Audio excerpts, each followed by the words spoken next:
Are you getting sick and tired of applying for jobs, never getting interviews, never hearing back? There's probably some reasons why, and it might take a little bit of a tough love conversation to talk about some of them.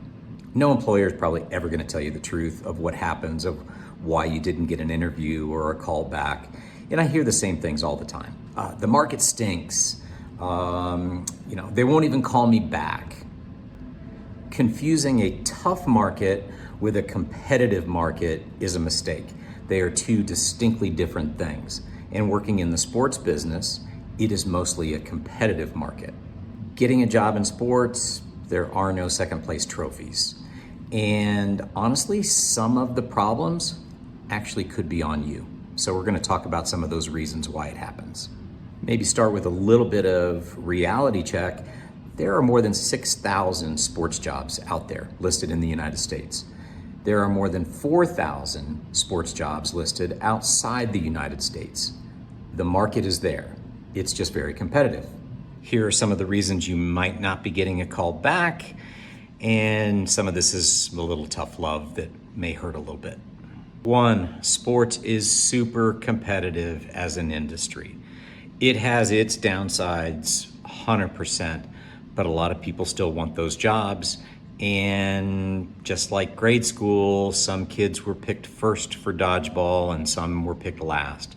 2, because it's competitive, organizations may get flooded with resumes and recruiters or HR departments literally have trouble just keeping up with the number of applications. Doesn't excuse it, because technology can make things easier, but sometimes there's just a lot of people to deal with. 3 is unprofessional communication. If you do a cover letter or any type of an email cover, typos, grammatical mistakes, they stand out, and sometimes in a really competitive search, get you kicked out immediately. 4 is overly informal communication. Starting emails or even a text message or even a DM with, hey, calling somebody boss. When you're searching for a job, that has a time and a place, and that is not the time and place for calling somebody boss. 5, your LinkedIn profile is so important, and I would argue it's almost as important, if not more important, than your resume itself. Make sure your experiences are updated. Make sure your profile picture is professional. Even the background image on LinkedIn should represent the type of things you're interested in or jobs you're interested in. And maybe it's you at a sports stadium. That needs to convey where you want your next step to be career-wise. 6, and the biggie, is no networking.